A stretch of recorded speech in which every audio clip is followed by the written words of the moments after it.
everyone, this is Rita Yadav and you are on Gate Chemical Planet, a planet of knowledge and information. I welcome back all of you on Gate Chemical Planet. आज हम start करेंगे plant safety से related part 2 का video, जिसमें हम बहुत ही important question discuss करेंगे। Plant safety से रिलेटेड कुछ इंपॉर्टेंट क्वेश्चंस मैंने पार्ट 1 के वीडियो में डिस्कस किए थे।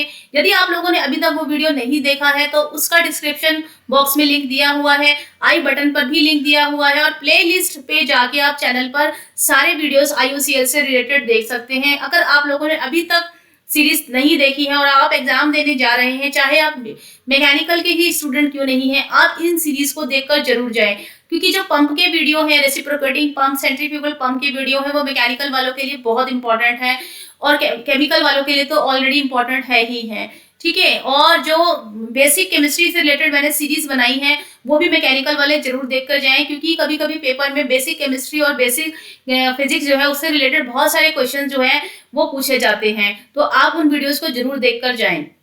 पार्ट 1 में मैंने बहुत सारे प्लांट सेफ्टी से रिलेटेड क्वेश्चन डिस्कस किए थे।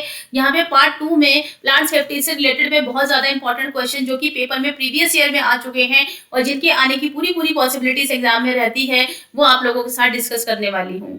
तो यहाँ पर फर्स्ट क्वेश्चन जो है वो रहेगा, fire involving with flammable liquids comes under which class of fire.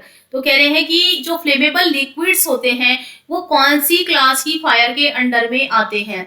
तो जो क्लास ए फायर होती है वो उसकी जो कंबस्टिबल मटेरियल्स होते हैं वो कॉमन कंबस्टिबल मटेरियल्स होते हैं, जैसे कि वुड हो गया, पेपर हो गया, क्लॉथ हो गया।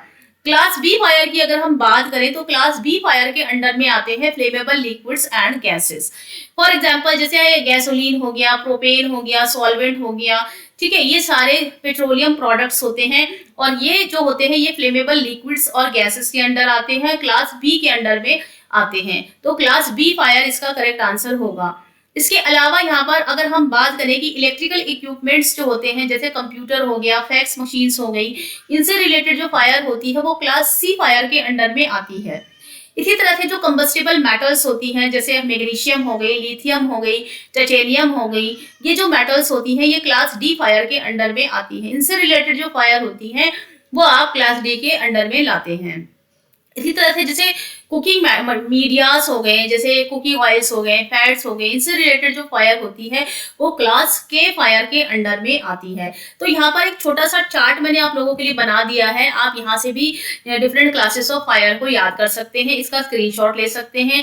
वीडियो को पॉज करके यहाँ से आप ये सारी चीजें class A, class B, class C fire जो है वो यहाँ से आप याद कर सकते हैं। ठीक है, तो यहाँ पे दिया हुआ है कि क्लास सी फायर जो होती है वो गैसेस से रिलेटेड होती है या फिर फ्लेमेबल लिक्विड से रिलेटेड होती हैं। ठीक है, तो यहाँ पे ये सारी चीजें जो है आप लोगों को बताई गई हैं। क्लास बी फायर के बारे में बताया गया है कि जैसे पेट्रोल हो गया, डीजल हो गया, ऑयल हो गया, वो क्लास बी फायर के अंडर में आता है। इसी तरह से जो मेटल से रिलेटेड है, मेटल सब्सटेंसेस से रिलेटेड फायर होती है वो क्लास डी फायर के अंडर में आती है। तो इस तरह से जो ये चार्ट मैंने आप लोगों को दिया हुआ है, यहाँ से इसका स्क्रीनशॉट ले लीजिए या वीडियो को पॉज करके आप इसको याद करके जरूर जाइएगा कि डिफरेंट क्लासेस की फायर्स कौन कौन से सब्सटेंसेस की वजह से होती है। तो यहाँ पर हम बढ़ते हैं नेक्स्ट क्वेश्चन की तरफ। नेक्स्ट क्वेश्चन में पूछ रहे हैं, in case of electrical fire which fire extinguisher is used. कह रहे हैं कि अगर इलेक्ट्रिकल फायर लगती है तो कौन सा फायर फाइटिंग एजेंट जो है वो डाला जाता है, कौन सा फायर फाइटिंग एक्सटिंग्विशर जो है वो डाला जाता है। तो कह रहे हैं concentrated dry powder, dry chemical powder, carbon dioxide और वाटर। तो मैं चाहूंगी कि इस क्वेश्चन का आंसर सभी बच्चे जो हैं, सभी जो स्टूडेंट एस्पिरेंट्स हैं, वो सभी कमेंट बॉक्स में कमेंट करके जरूर बताएं, जिससे सीरीज को इंटरेस्टिंग बनाने में सहायता मिलेगी। तो यहाँ पर हम बढ़ते हैं इसके थोड़े से एक्स्ट्रा इंफॉर्मेशन की तरफ। तो कह रहे हैं कि जो कॉमन कंबस्टिबल मटेरियल्स होते हैं क्लास ए के अंडर में आते हैं, ये मैंने आपको बता दिया है। और ये जो आपको रेड कलर का सिलेंडर दिखाई दे रहा है ये ड्राई केमिकल पाउडर का होता है। तो यहाँ पर मैं आपको बता देती हूँ कि जो इलेक्ट्रिकल इक्विपमेंट्स की वजह से फायर लगती है वो क्लास सी के अंडर में आती है और वहां पर ड्राई केमिकल पाउडर का यूज किया जाता है फायर फाइटिंग एजेंट के रूप में। तो यहाँ पर हम बढ़ते हैं अपने नेक्स्ट क्वेश्चन की तरफ। यहाँ पर पूछा गया है, what are the main elements of fire triangle. तो कह रहे हैं कि फायर ट्रायंगल जो होता है उसके मेन एलिमेंट्स कौन कौन से होते हैं। तो मैं आपको यहाँ पर बता देती हूँ कि आग लगने के लिए 3 कंपोनेंट्स जो होते हैं वो बहुत ही महत्वपूर्ण माने गए हैं, बहुत ही इंपॉर्टेंट माने गए हैं। वो होते हैं ऑक्सीजन, हीट और फ्यूल। आग लगने के लिए आपको कोई फ्यूल चाहिए, फ्यूल जैसे कि आपकी वुड है, वुड एक फ्यूल है। ऑक्सीजन चाहिए आपको, कोई ऑक्सीजन डाइजिंग एजेंट चाहिए जैसे कि ऑक्सीजन, और या फिर आपके पास हीट और टेम्परेचर का होना बहुत जरूरी है। तो जब ये तीनों एलिमेंट मिल जाते हैं तो आपकी केमिकल रिएक्शन जो होती है वो कंप्लीट हो जाती है और आग लगती है। तो यहाँ पर इन्हीं तीनों एलिमेंट्स के नाम पूछे गए हैं। तो यहाँ पे जो कार्बन डाइऑक्साइड दूसरे ऑप्शन में आपको दिख रहा है, तीसरे ऑप्शन में भी कार्बन डाइऑक्साइड दिख रहा है। तो कार्बन डाइऑक्साइड जो होता है वो जलने में सहायता नहीं करता है। तो यहाँ पर जो जलने में सहायता करती है गैस वो ऑक्सीजन रहती है। फ्यूल है, ऑक्सीजन है, या फिर टेम्परेचर और हीट जो है वो इसका करेक्ट ऑप्शन रहेगा। यहाँ पर ए ऑप्शन इसका करेक्ट ऑप्शन होगा। ठीक है, तो आगे के लिए महत्वपूर्ण जानकारी मैं आप लोगों को बता देती हूँ कि जो आपका फायर होती है, fire needs 3 main elements to ignite, यानी कि आग को लगने के लिए, इग्नाइट करने के लिए किसी भी मटेरियल को, ये आपके 3 जो एलिमेंट्स होते हैं, 3 कारक जो होते हैं वो बहुत ही ज्यादा महत्वपूर्ण होते हैं। यहाँ पर मैं आपको बता देती हूँ कि फ्यूल, जैसे कि फ्यूल मैंने अभी आपको एग्जांपल दिया, कोई भी कंबस्टिबल मटेरियल, पेपर है, वुड है, ये सारे आपके फ्यूल्स में आते हैं। ऑक्सीडाइजिंग एजेंट की अगर हम बात करें तो यूजुअली ऑक्सीजन जो होता है वो ऑक्सीडाइजिंग एजेंट होता है। और हीट और टेम्परेचर की बात की गई है, हीट और टेम्परेचर बहुत ही जरूरी है आग के लगने में। इसी तरह से अगर हम कहीं पर आग लग रही है और हम इन तीनों में से किसी भी एक मटेरियल की सप्लाई को कट कर दें, जैसे अगर हीट वहां पर अवेलेबल है तो हम मटेरियल को ठंडा कर दें, तो यहाँ पे हम क्या कर दें, कूल मटेरियल कोई डाल दें। जैसे आप कोई भी कूलिंग मटेरियल अगर डालते हैं तो हीट जो होती है, जो आग लग रही होती है वो जलना बंद हो जाती है। ठीक है, जैसे कि अगर हम पानी डाल दें तो आग जलना बंद हो जाती है। इसी तरीके से जो ऑक्सीजन है, अगर हम उसकी सप्लाई को कट कर दें तो वहां से भी आग लगना बंद हो जाएगी, क्योंकि एक एलिमेंट जो है वो कम हो जाएगा। और इसी तरह से अगर हमारा जो फ्यूल है, अगर हम उस फ्यूल सोर्स को ही हटा दें तो हमारा जो आग है वो लगना बंद हो जाएगी, कम हो जाती है। इसी तरह से एग्जांपल की अगर हम बात करें कि जब आग लग रही होती है तो जो हम क्या करते हैं, आग को फायर ब्लैंकेट से कवर कर देते हैं। तो ये क्या करती है कि फायर ब्लैंकेट से जैसे ही आग कवर होती है तो वहां पे ऑक्सीजन की सप्लाई जो होती है वो कट हो जाती है, बंद हो जाती है, और वहां पर ये जो आपका आग है वो लगना कम हो जाती है। ठीक है, तो यहाँ पे तीनों में से किसी भी एक मटेरियल की अगर आप सप्लाई बंद कर देते हैं तो यहाँ पे हम आग को लगने से रोक सकते हैं। तो इसी तरह से हम बढ़ते हैं नेक्स्ट क्वेश्चन की तरफ। नेक्स्ट क्वेश्चन में देख लेते हैं क्या पूछा गया है। When India has started the production of BS6 fuel, तो भारत स्टैंडर्ड 4 फ्यूल है, भारत स्टैंडर्ड 6 फ्यूल है, ये सारे ही फ्यूल्स हैं और इनको लॉन्च किया गया है। तो यहाँ पे भारत स्टैंडर्ड 6 के बारे में पूछा गया है। तो कह रहे हैं कौन से ईयर में लॉन्च किया गया था, इंडिया में, इंडिया की बात हो रही है। तो कह रहे हैं अप्रैल 2020, मार्च 2018, अप्रैल 2018 या दिसंबर 2019।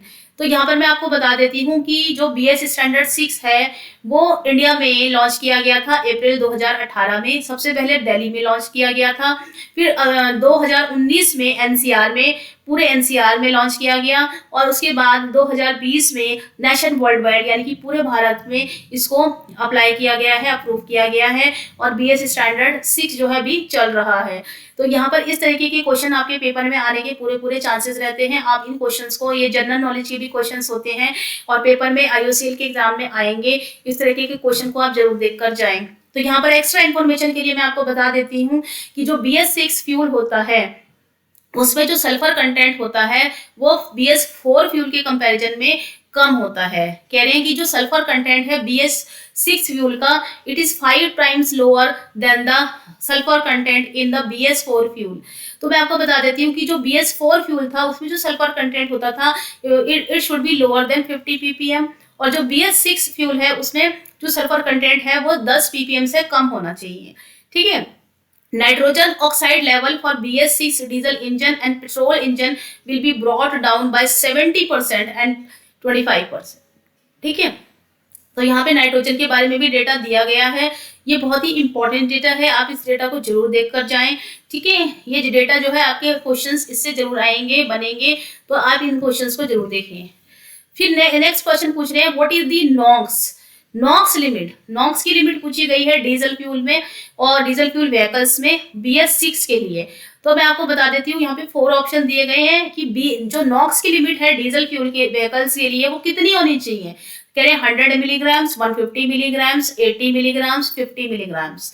तो यहाँ पे हम एक्स्ट्रा इन्फॉर्मेशन के तौर पर आपको बता देते हैं कि जो BS4 और BS6 नॉर्म्स हैं वो आपके पेट्रोलियम डिस्टिलेट व्हीकल्स के लिए और डीजल फ्यूल व्हीकल्स के लिए कितने हैं।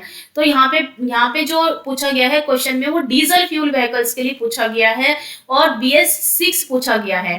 तो BS6 की अगर मैं बात करूं तो जो नाइट्रोजन ऑक्साइड्स लिमिट है यानी कि नॉक्स की जो लिमिट है वो BS6 के लिए कह रहे हैं 80 मिलीग्राम है mg, 80 mg, और BS4 के लिए वो होती है 250 mg। तो जो BS6 स्टैंडर्ड है वो बहुत ही स्ट्रिक्ट स्टैंडर्ड है, वहां पर जो नॉक्स की लिमिट है वो बहुत ही कम रखी गई है और ये माना जाता है कि 80 मिलीग्राम से कम होना चाहिए। ठीक है, तो आप इसको जरूर से जरूर देखें इन क्वेश्चंस को, ये पूरा डेटा जो है आप इसको अच्छे से देख के जाएं। यहाँ पर मैंने आप लोगों के लिए इसे पेस्ट किया है और यहाँ पे इसको जरूर से जरूर आप इसे देखें और इसका स्क्रीनशॉट ले सकते हैं आप याद करने के लिए। ठीक है, वीडियो को पॉज करके देखिएगा। और अब हम बढ़ते हैं नेक्स्ट क्वेश्चन की तरफ। कह रहे हैं the sulphur content according to BS4 norms in Indian petrol specification. तो कह रहे हैं BS4 नॉर्म्स में जो सल्फर कंटेंट होता था वो कितना माना गया था।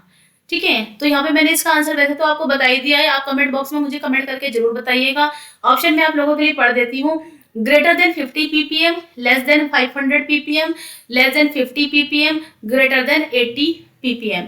तो जितने भी क्वेश्चन है उन क्वेश्चन का आंसर आप खुद से करें, कमेंट बॉक्स में कमेंट करें। डेटा मैंने आप लोगों को पूरा यहाँ पे दे दिया है, इस डेटा की हेल्प से आप क्वेश्चंस का आंसर करें। क्वेश्चन का आंसर मैंने ऑलरेडी आपको बता भी दिया है ताकि आपको कोई भी प्रॉब्लम ना हो आंसर को समझने में। यहाँ पर मैं आपको बता देती हूँ कि जो BS4 है और BS6 है, BS4 में माना गया था कि जो सल्फर कंटेंट होना चाहिए it should be less than 50 ppm, और ये जो आपका BS6 है इसमें 10 ppm से कम होना चाहिए। ठीक है, तो ये यूनिट है यहाँ पे दी हुई है मिलीग्राम्स पर केजी। ठीक है, और वैसे ये ppm में होता है, ये ppm में होगा। 50 ppm से कम होना चाहिए BS4 में और BS6 में 10 ppm से कम होना चाहिए। ठीक है, तो यहाँ पर हम बढ़ते हैं नेक्स्ट क्वेश्चन की तरफ।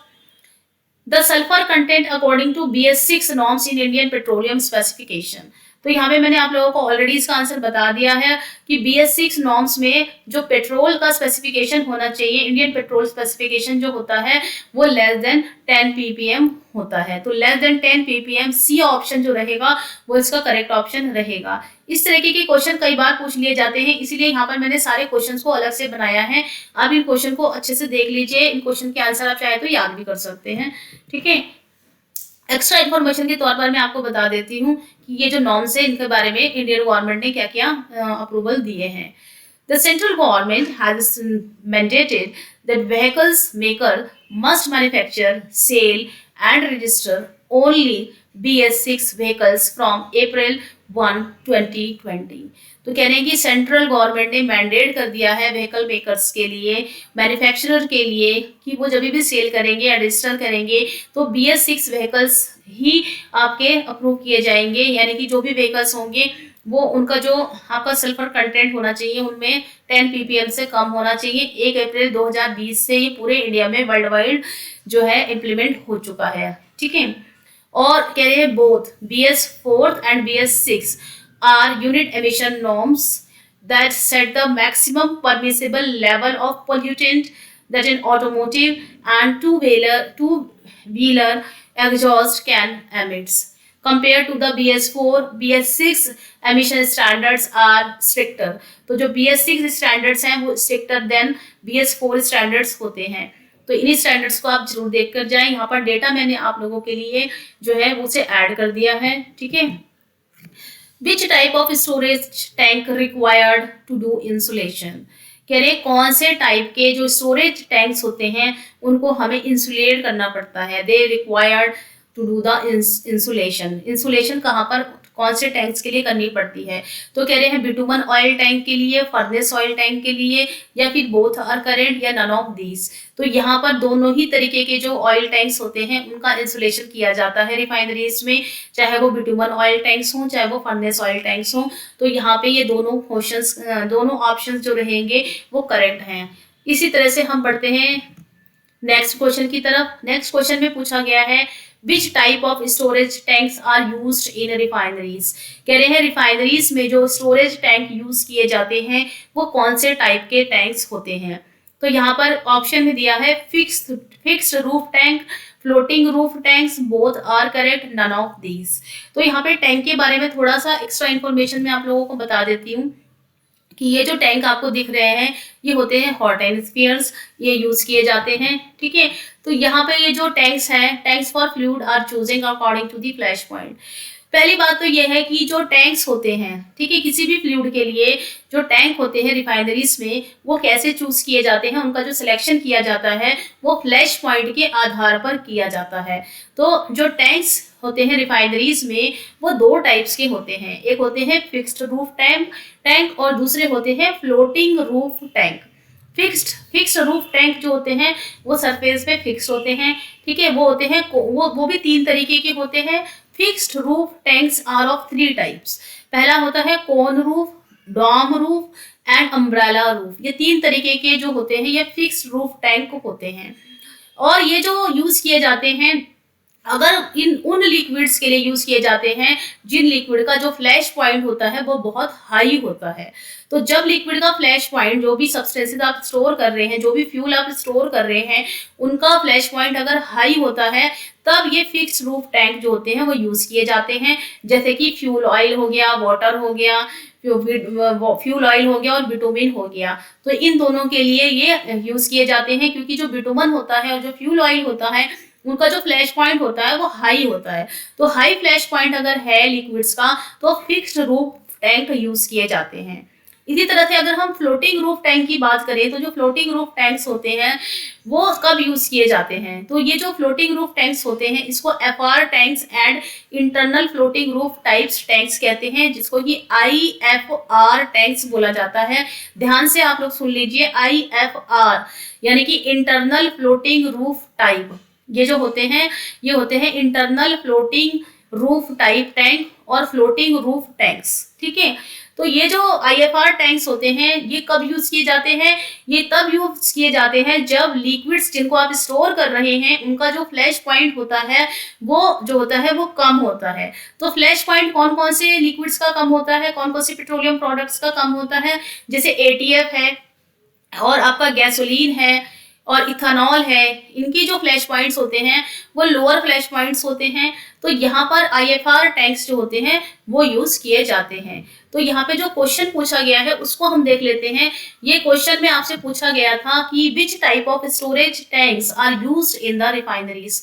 तो रिफाइनरीज में फिक्स्ड रूफ टैंक भी यूज किए जाते हैं और फ्लोटिंग रूफ टैंक्स भी यूज किए जाते हैं।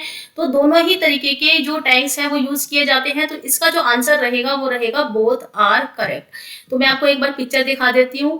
ठीक है, ये LPG को स्टोर करने के लिए हॉट एंड स्फीयर्स बोलते हैं इनको, ये यूज किए जाते हैं LPG के स्टोरेज के लिए।